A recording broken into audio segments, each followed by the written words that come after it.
And with that, ladies and gentlemen, we have our presentation for the day up next.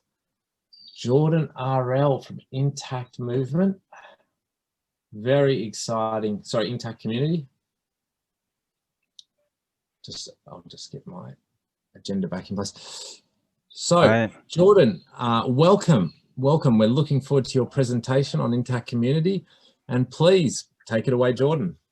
Thank you, Michael. Yeah, very excited to share this today. I'll actually just share my screen here so that you can follow along. I think that'll be perhaps easiest for at least some members. Let's see. So, all right, here's the presentation that I will be. You can read along with me if you like, or you can just listen to me. I will be just reading this. I have written everything out that I want to say on it. So this is from a 50-page document. I will only be reading 5 or so pages of this. And yeah, let's dive right in. So a note before I begin, and I will read this note. All of the following is an approximate temporary outline of the organization I am founding. All of it is highly in flux and open to debate. I appreciate any feedback on my ideas, as I am highly aware that this model will require much optimization to achieve the lofty goals which it aspires to. Thanks in advance for any feedback, and I look forward to working with you. So this is sort of the long-term vision of this organization. This is the yeah, I'm going to start it much slower than this will come across here, but here's the long-term sort of vision of the organization, basically. So here's the mission statement for Intact Community. Our mission is to end all non-consensual genital cutting in the United States by 2025, in all developed nations by 2030, and globally by 2035. We will achieve this by unifying and coordinating the Intactivist movement and multiplying Intactivist effectiveness through loving culture, collaborative intelligence, and effective action. We also intend to achieve emotional healing through psychotherapeutic work and physical healing through regenerative medicine for all victims who so desire. So I will now read the overview that gives kind of the very basics. Again, this is from a 50-page document. If you want to read this, I will give a link to at the end of it, and you can get a much more detailed sort of view that gives a lot of the nitty-gritty stuff about how this organization actually functions. But here's the overview. Genital mutilation of children is bad. Forcibly mutilating the ecstasy-giving, sacred, human, love-making organ of our children, the most innocent, defenseless, and impressionable among us, is in fact one of the worst, if not the worst, abomination in the history of life on Earth. Millions of people believe this to be true. And yet, the movement to end non-consensual genital cutting of all genders, which I simply refer to as intactivism, has not been able to unify its members under a coherent strategy, stand with one unified voice, and speak with the profound certainty of the rightness of this truth that the cutting into the genitals of children is unacceptable behavior. Why have the millions who believe in this truth been unable to unify our voices, our intelligence, and our resources to devise and execute on a strategy to end this atrocity once and for all? While there are several difficulties intactivists have faced, I believe one of the primary difficulties is the, hold on one second, is the traumatizing nature of genital mutilation itself. Because the trauma of genital mutilation is so extreme, it causes many members of the movement to feel angry, distrustful, hateful, and hopeless. And I'll note this is especially true in North America, which is sort of the first main focus of Intact Community. On a collective level, the trauma of genital mutilation manifests as toxic intactivist culture. Intactivist culture can at times be schismatic, short-term, hopeless, belligerent, and traumatizing. Allow me to briefly break down each of these elements of toxic intactivist culture and how they affect the movement. Schismatic means that intactivists break into many small groups or factions. This also means a lot of infighting. Everyone wants to be the leader of their own group, do things their own way, and can't trust or may even be openly hostile toward other intactivists with different approaches. Because of their trauma, they feel distrustful and unsafe with others, and feel a sense of needing control over their own group. Short-term means that intactivists have difficulty investing in long-term strategy. With trauma, the prefrontal cortex responsible for higher order thinking and planning literally shuts down, making it very difficult to think long-term. Instead, intactivists often come from traumatic fight or flight reactive responses. Rather than building long-term resources, the tendency is to think, what can I do right now, such as protesting or posting on social media, rather than what can I build that may take years, but may create a much larger and lasting impact. Hopeless means intactivists feel like there's nothing they can do to really end genital mutilation or reverse its effects. The physical damage seems so severe that victims feel totally trapped in their own bodies, and society's fear and denial of the trauma makes victims feel even more alone and hopeless. Many intactivists give up quickly or do not even start major undertakings because it seems like no matter what they do, they are not able to make a real difference, and it seems no one will really listen or understand. It feels like the trauma and damage is totally permanent, and trying to fix it is a hopeless pursuit. Belligerent means intactivists always feel a need to fight. Trauma is a state of feeling attacked, and the natural response to being attacked is to attack and defend against the aggressor. This attitude gets carried over and translated into intactivism, which can often come off as combative, aggressive, and as though we must try to defeat an enemy and defend our position rather than try to build bridges, relationships, and resources, and come from a compassionate and loving mindset. Traumatizing means that intactivists feel deep and profound pain around the issue of genital mutilation and feel a need to transmit or share in this pain with others. Rather than coming from the message that we need to love children or seek emotional and physical healing for victims, we come from the position of wanting others to understand and experience how horrible this trauma is. There is a high rate of burnout because confronting one's own genital mutilation trauma and the intactivist community's genital mutilation trauma day after day is so painful. Many people who could potentially join the movement avoid the issue of confronting this trauma, and even many of those victims who are deeply affected by genital mutilation find it easier to push down and repress their pain rather than join the intactivist movement with all its darkness, hopelessness, and trauma. I'm writing a book called Transforming Circumcision Trauma, and I have a chapter in my book where I can share with anyone who's interested all the details on how trauma affects intactivism, where I go into this more deeply.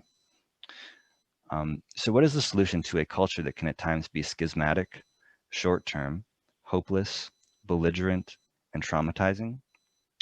Intact Community attempts to answer this question. Intact Community is a radical new model of community organizing developed specifically to draw on the strengths of the intactivist community and to serve as a remedy for the problems intactivism faces. Intact Community is a values-based, community building, fundraising, trauma healing, media creating, strategy and tactic, think and do tank designed to unify the intactivist movement. So again, that gives kind of an overview of how big this organization actually is. There's a lot of different moving parts. I'll read that one more time. Intact Community is a values-based, community building, fundraising, trauma healing, media creating, strategy and tactic, think and do tank designed specifically to unify the intactivist movement. How will Intact Community achieve all of this? Every week, Intact Community members will get together in groups of 6 for a 3-hour meeting over video chat. Actually, that should be edited to 2. It's already changed. The first meeting, people said 3 hours was much too long. But it's a 2-hour meeting over video chat. Each week, one member of each group will lead the group, and one member will present their intactivist strategy or tactics project to the group. The group will then discuss and give constructive feedback on the strategy or tactics presented and vote on whether or not to put the project into action. Once there are enough members of Intact Community, there will then be a second meeting each week in which winners from the previous lower level meeting will meet and present their ideas to each other and vote on which of those 6 ideas they like best to advance to the next level. There may even be a 3rd, 4th, etc. meeting every week once there are enough members of an intact community. So the final project which is chosen each week will be the winner that has advanced through each meeting and is voted as the best project out of all projects from all groups for the week. So to illustrate this, I have a little graphic here. Hopefully this is showing up. The first meeting, there are all these groups, and in each group of 6, there is one project being presented. So that project then moves to the second meeting, and everyone at that meeting is presenting their project. Out of all of those projects, one is selected, one is voted on, and then at the final meeting, again, everyone presents and one project is selected for the project winner for the week, and that becomes the weekly intact community project. So each week, out of all the projects presented, one person will have their project sort of as the project that the whole organization commits to. The meetings are run in a highly collaborative way with values-based meditations, community building conversations, honest feedback and healthy debate, sharing of intactivist tips, experiences, successes, news, and best practices, and mutual support among intactivists. I'm going to read that one more time just because it has so much information. Again, this is very condensed, but this is essentially what meetings are all about, the weekly meetings. The meetings are run in a highly collaborative way with values-based meditations, community building conversations, honest feedback and healthy debate on projects, sharing of intactivist tips, experiences, successes, news, and best practices, and mutual support among intactivists. A lot like the bodyguards, actually. The key here is that these meetings will be a very enjoyable, connecting, empowering experience for community members. It is a chance to contribute in a highly meaningful way. Intactivists have a chance to hear others, be heard, and be part of something larger than themselves. Once every 12 weeks, each and every member of Intact Community will invite one new member to join Intact Community, and every group of 6 will split into 2 groups of 6. This means Intact Community will double in size once every 12 weeks, since every member is inviting one new member. If growth continues at this rate, Intact Community will include the entire global population of 8 billion people after 8 years. So here's a little graphic again to illustrate this, this magic. The first 3 months, first 12 weeks, there are just 6 members. Every member invites one member from their network, or if we have applications, you can review applications and invite one of those members. So then that group will split into 2 groups after 12 weeks. And then after another 12 weeks, it splits again and again and again. So 15 months, 18 months, 21 months, 2 years. By the end of 2 years, we'll have 1,500 members. After that, my 3rd grade graphic design skills broke down, and I just listed the others, those 3 years, 4 years, 5 years, 6 years. This is how the membership would grow exponentially if we can continue to invite, everyone invites one member every 3 months. Even if Intact Community only recruits 1 out of every 1,000 people in the world, it will still gain a membership of 8 million people. This is highly significant because the best project out of millions of projects every week will surely be a very good project, and that project can then be enacted by the entire unified community of 8 million members. Furthermore, for those who can afford it, there will be a $5 weekly membership fee, again, donation-based. If you can't afford it, that's fine, but for those who can, 8 million times $5 would be approximately $40 million toward the winning project every week. While people and people's ideas are our biggest and most important asset, this Intact Community Project Fund will also be an incredibly powerful resource for intactivism. Two others of Intact Community worth mentioning very quickly are supplemental trauma healing groups and the Intact Community podcast. Trauma healing groups, my trauma healing book, and other healing resources will be free for all members.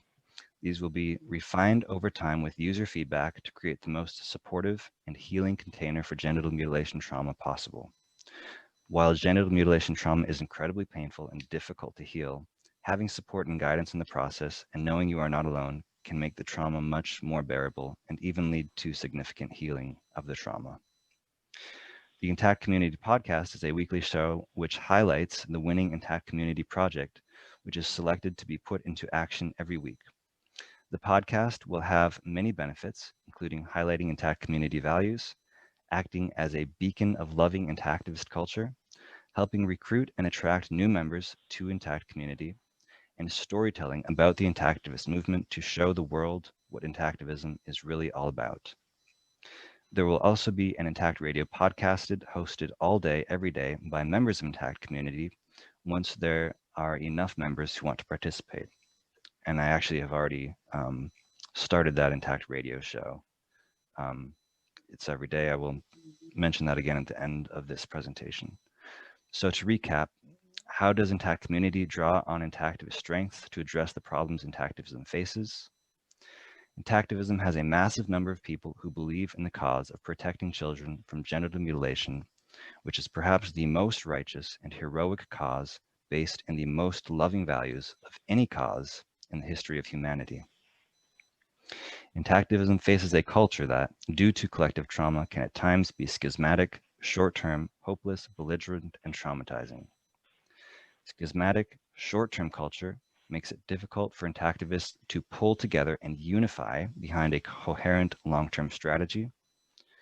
Traumatic, hopeless culture makes it difficult to recruit and maintain Intactivists in the cause because trauma creates burnout and repels potential activists.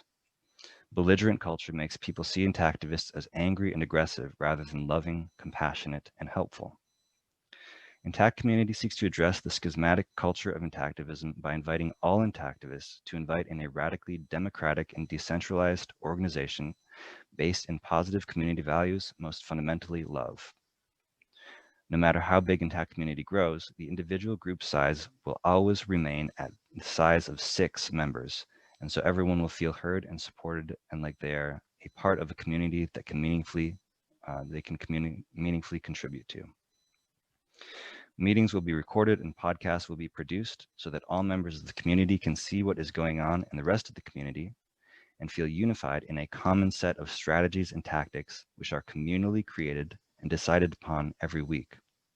Meeting structures are designed very carefully to strongly support a loving community culture and to collaboratively decide on the best strategy together.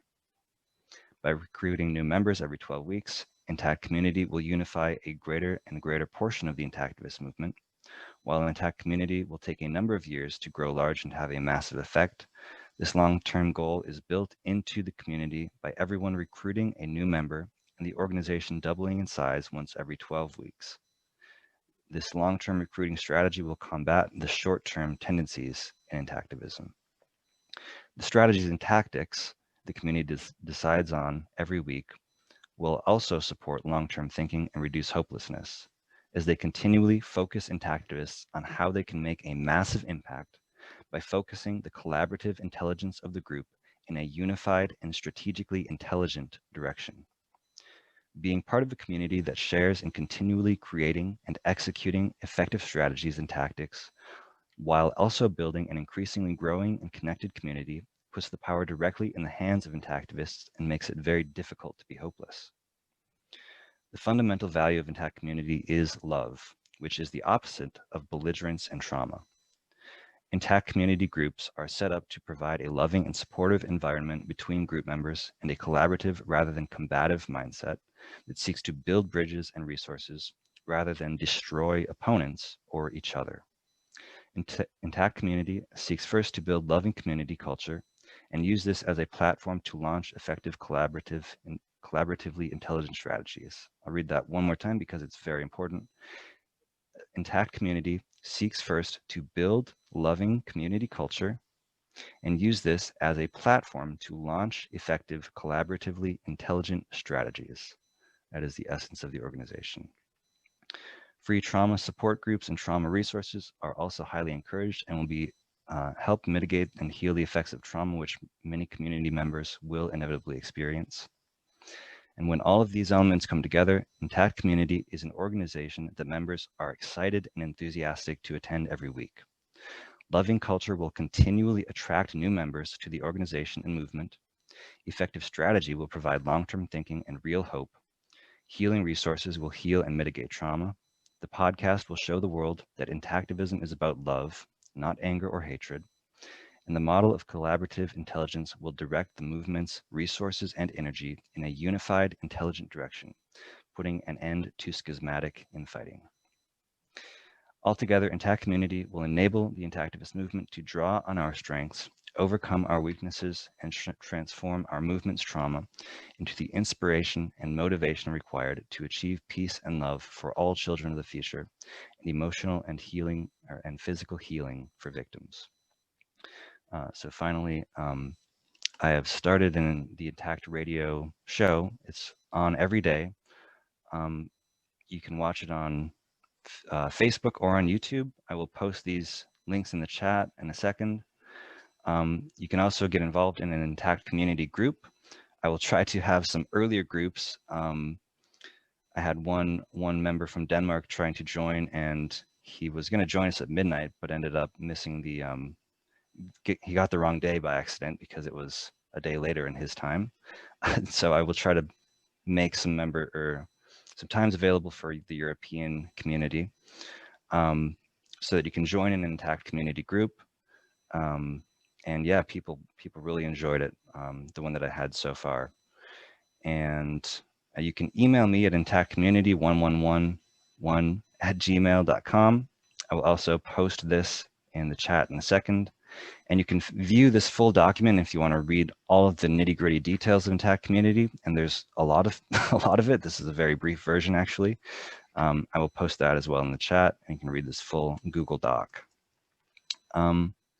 Yeah, so I think that's it. I don't know if we have time for questions. Sorry, it was long. I just wanted to make sure. Yes, we do. We do have time for questions, Jordan. Okay, great. Well, thank you for that excellent presentation, Jordan. And over to the audience now for any questions for Jordan. You can either type them in the chat box or put a plus sign or raise your hand and unmute and speak.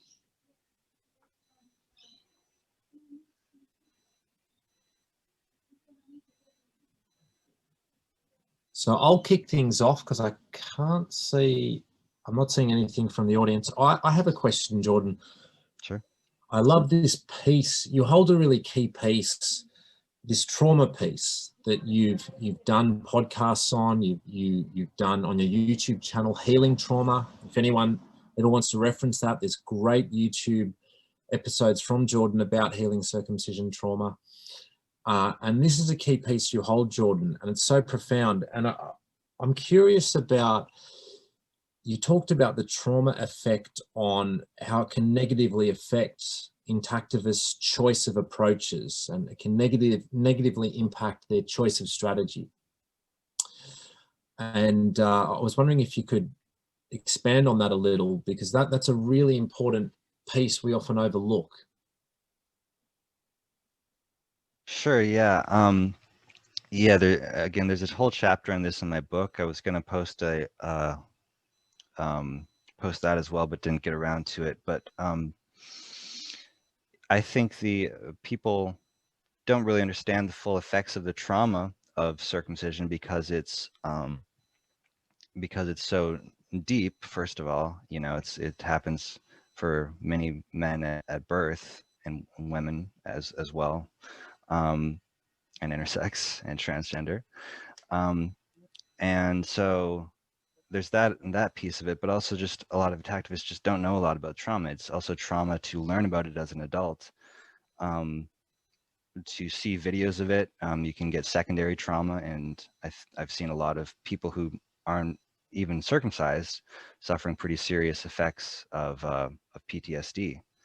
And so collectively, how that kind of plays out is that we end up developing certain norms as an intactivist, again, especially here in the United States, where most intactivists are circumcised, and there's a very strong collective, I think, energy of genital mutilation, and that really what that does is it sort of shuts down your prefrontal cortex. You come from the part of your mind that's very fight or flight, and I think we start to develop certain ways of thinking and ways of acting that are very I'm trying to figure out how to say this quickly. It's just very like trying to attack and defend, basically what you would be doing in a traumatic state. So when your trauma is a state of being attacked, or of somehow having some overwhelming event coming at you, and the natural way to respond to that is to feel like you have to do some extreme action. You have to attack or defend, to address that. And so I feel like that's a lot of what you see in intactivism, is this very sort of aggressive or defensive response, and seeing that we have to have, that there's like an enemy, right? We have to attack the AAP, or destroy or attack parents, or whatever it is. And I think that's a lot of what you end up seeing, is that people feel, rather than trying to kind of think strategically and very high-minded, like, okay, what's the best way to go about this? There's more of this reactive, emotional, a lot of heat and not enough light. And I think even a lot of the hatefulness that you see toward Judaism or other groups comes from trauma. I know that some of the most hateful intactivists I know have actually reached out to me and asked for help with their trauma. So yeah, I think that's pretty not well enough understood issue. Thank you, Jordan. And now we have a question from Tim Hammond. Tim, if you'd like to unmute and share, or did you need to? There we go. Thank you. I was just jotting down some notes. This is really wonderful, Jordan, and quite ambitious, I would say. And it looks to be putting in a lot of effort into the healing aspects of the work, which in my 30 plus years in this movement, we haven't really, at least in the US, we haven't really done that. I know places in the UK and perhaps Finland are looking at providing healing methods for people. But two questions came to mind. Is there room in this grand scheme of yours for national projects? Because they may differ, obviously, between nations, because not just because of the state of the situation in those countries, but also the cultural mindset, the political mindset of those people working in Germany versus in Denmark versus the US, even the differences between Canada and the US on how they approach this are different. So that's one question. And the second question is there room in this plan for projects? It seems like there's going to be a lot of projects being proposed, but is there room for projects that are multi-layered, multi-pronged, and multi-year? It's not just, one and done. Is there room for these types of more complex projects? So those are my two questions. Yes, great questions. On terms of the national level, I'll just say quickly, there's definitely room for that. I made a deliberate point of saying, we're focusing on kind of the United States first, simply because there are more people involved in this cause in the United States than anywhere else. And so since we're drawing on people and trying to bring in as many people as possible, I think focusing on the United States is a as a first kind of goal. Not that we're only focused on the US, but having that as a central piece is going to be helpful so that we can kind of focus on one market, so to speak. But yeah, as it grows, the goal would be to then potentially, I think one way to do that would be to have certain groups who are just in Germany or just in France or just in different places. And yeah, have this kind of be a franchise model where you can have groups focusing on different countries or regions, and have it may sort of split off into separate organizations. So then rather than just being one whole organization, there are separate branches in different places, or focusing on different topics. One group of people may want to focus just on foreskin regeneration, or just on healing, or just on ending forest retraction. So there's definitely room for splitting into different sub-focuses. And yeah, as far as having projects that are long-term, that was actually the only focus of the group originally. I called it 100 times intactivism, because it was focusing on projects which could multiply the intactivist movement by a factor of 100. So it was very much focused purely on very large-scale projects, and it was sort of conceived as just a strategy think tank more so than as a central tenant rather than community building.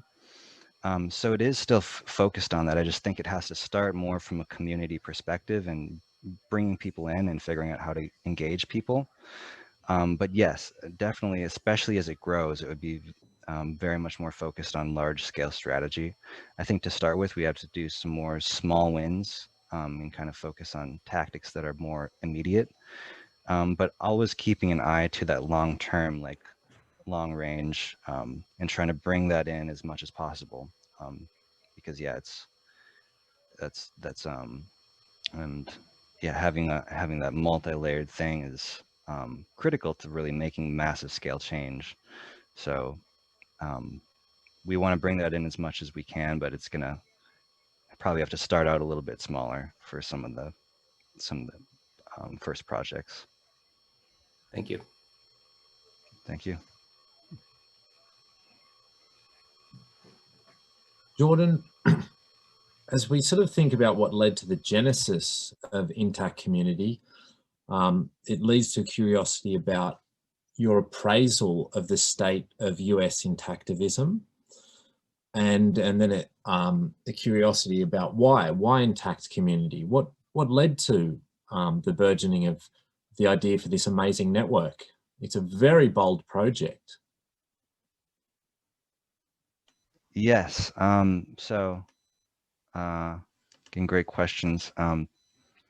Yeah, the state of US intactivism, we had Anthony Lasquadra on, and he said, I can't really speak to the state of intactivism as a whole, because it's big. There's a lot of different groups and subgroups, and I agree with that. But yeah, from what I have seen, just from my little corner, is that there's a lot of intactivists who are kind of trying to do different projects that are sort of more immediate, and that's great. And I think what I see as the main issue right now is that people aren't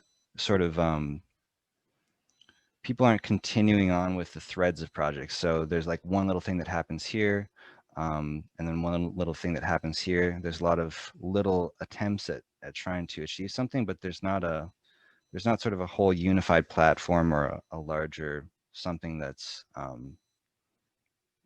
bringing everything together.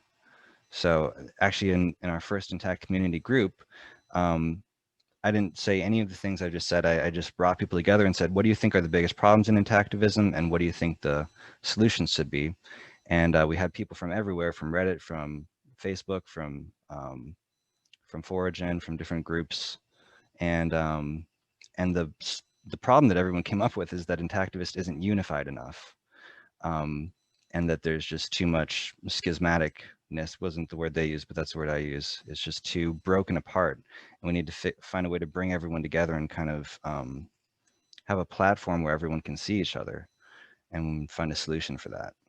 So yeah, I think that's one of the main elements that I'm seeing, is that it's very there's not a unified sort of front or a place where everyone can come together is a defining feature that I'm trying to address. And then, yeah, what was the second part of that question? Was that how I'm? Well, I think you've sort of answered it by giving your appraisal of the state of US intactivism. You've answered the genesis and motivations behind intact community and how you're looking to address that. Yeah. One thing I'll add to that is a good way to think of it is I just want to give people a way to plug into the movement, right? So I believe there are literally millions of people who really care about this cause, even in the United States alone, actually. You know, if it was 1 in 100 circumcised men who are upset about it, which I think it's actually more than that, that would be 1 million men. So why aren't most of these men doing anything about it? I think there's not any easy way to get involved. And so this is much like the consciousness raising groups of feminism, which had 250,000 active members at its peak.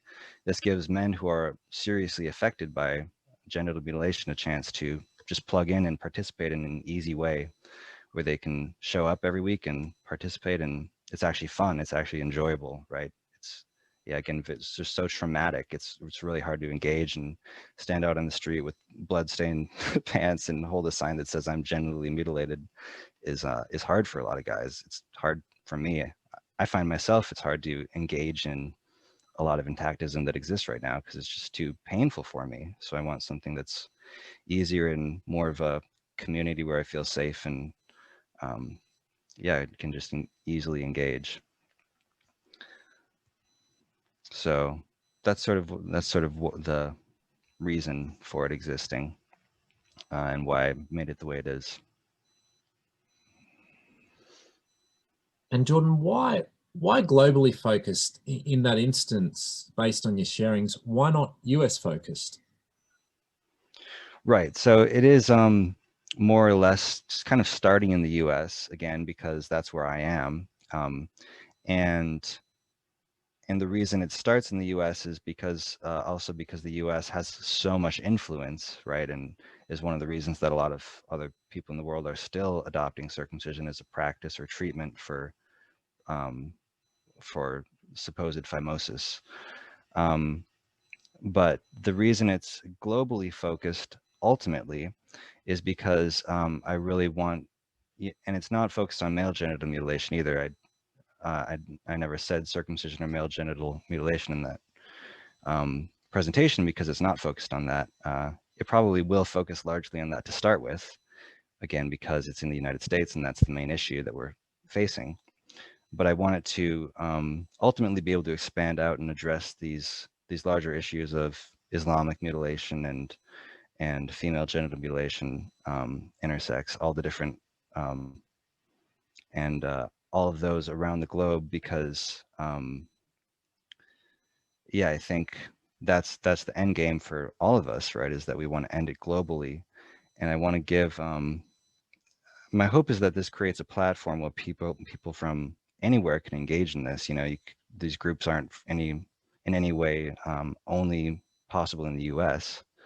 But you could have the same format in anywhere. I mean, anywhere that you have access to Zoom and can have a video chat. You could even do the groups locally too, but yeah, basically it's because I want there to be the possibility of addressing all genital mutilation globally. Tim Hammond has a question. Tim.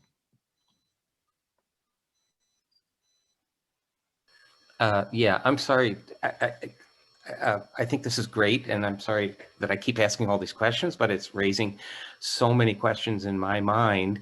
It's a great idea, but I'm kind of trying to see things from the other person's perspective.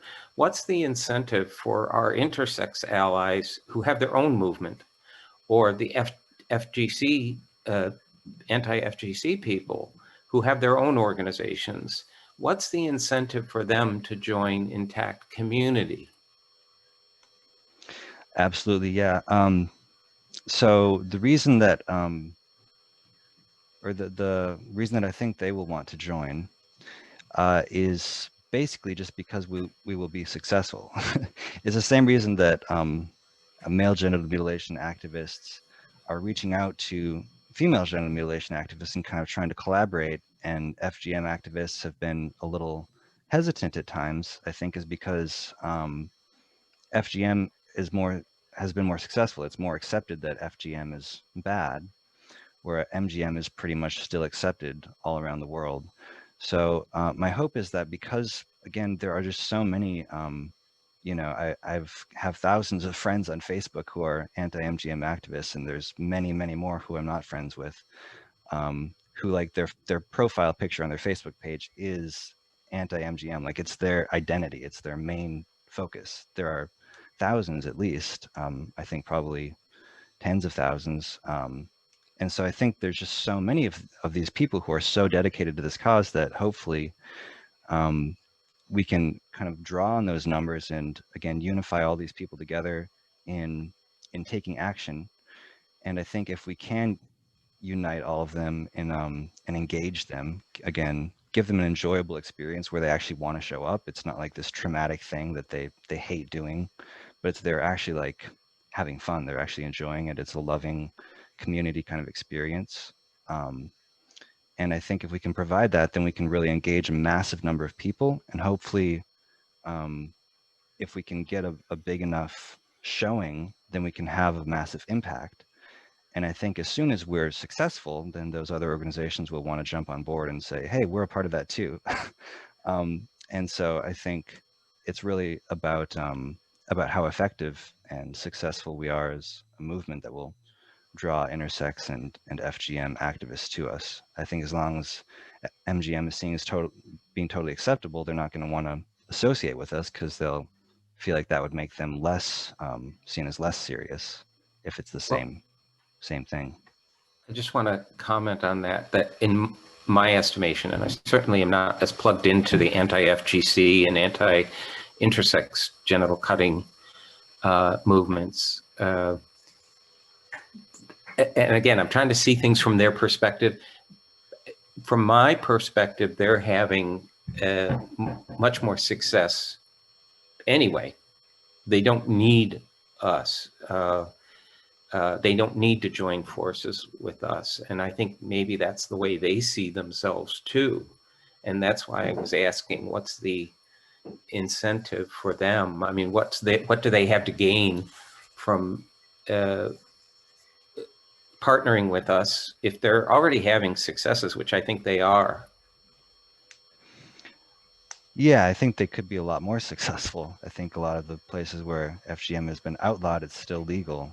And one of the main focuses of this organization is to create a culture change and not just a legal change. It's actually more focused on culture and shifting the culture from a community, you know, sort of showing what intactivists are all about and what our values stand for, and changing the narrative, the story around what intactivists are and why this is important, why protecting our children is important. So it's a very different model than I think than anyone else is using right now, and so has unique strengths that might hopefully draw others to us. Yeah, so we'll see. You know, if it works, it would help, but it really depends on it being successful.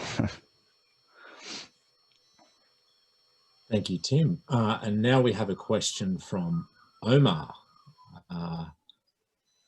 Please go ahead, Omar. Please unmute and share your question. Hello. Thank you for having me. I'm sorry that I can't display myself at the time being. So regarding FGC, I would actually disagree about the fact that they are having success. In the West, yes, they are definitely having success, and it's very, very obvious that they are. However, this does not extend to Africa. In fact, one of the main challenges fighting the movement against female genital mutilation, and this has been documented, this has been, you know, stated by several well-respected intellectuals and you know, people who analyze these movements, is that people who perform FGC they do not distinguish between it and male circumcision. The argumentation is more or less the exact same. Yes, it has been outlawed in Egypt, for example, and yes, the Sudanese government has stated that they are willing to do something about it. However, this has a lot to do with political pressure and, you know,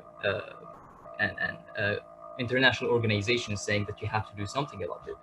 In Egypt, you know, I live in Egypt. I was talking with a lawyer about FGC, and, you know, he said it's publicly, it happens everywhere, and the government, it's not enforced. And he even pointed to an apartment building, an apartment just behind him, and he said, you know, this is a place that practices it. Like, you can easily get it, and it's known that it happens there, right? So when you know, if you are in a movement against FGC and you approach someone and you tell them, hey, female circumcision is bad, it harms the girl's sexuality, it violates her right of body integrity, it does not protect from UTI or STDs or masturbation, which are all used to justify FGC as well, by the way. And, you know, you list all of these medical organizations, all these medical authorities, you know, all these logos supporting you, all their national and international organizations supporting you, and medical, religious, legal, humanitarian, etc. The question you're going to be asked is, what about male circumcision? Now, the problem is, you cannot say I oppose male circumcision, because none of these organizations approves of that. It would be a misuse of the funds you're being given. And in some cases, some countries do not really have full freedom of speech. They really wouldn't tolerate dissenting opinion going rampant. So by opposing MGM, it is actually one of the best things anti-FGM movements can do. And that's why they're not having success in Africa. Despite decades of time, billions of funding, all the approval of almost every organization, there's very, very little change outside of symbolic change, like it actually being outlawed or a government saying they will oppose it. But there's no tangible change in reality. So they do stand to gain a lot by joining forces with a universal intactivist movement that doesn't distinguish, or, you know, not necessarily doesn't distinguish, but opposes every type of genital mutilation. Thank you, and thank you for coming, Omar. Yeah, Omar's Foragin's Arabic translator, and does a great job with that. Yeah, and is in Egypt. So yeah, I think it's, yeah, that basically is a great summation of that. I don't know if I had anything to add, but heard Johan and John say kind of similar things in the chat that I think, coming from that idea that we're opposed to all genital cutting is the winning strategy ultimately. You know, it's about protecting children. To me, it's not about men or women or anything. It's just very incidental that I happen to be a victim of male genital mutilation in a culture where that's common and FGM isn't. I don't think that, I think that's just incidental. You know, we're protecting children, and I think everyone can understand why that's essential. So I'm trying to come from that value of loving children. It's so universal. I think it unites people from all different political and ideological spectrums. And if we can, you know, base it in that love and having love for children, love for each other, I think everyone can agree on that, whatever else we disagree on.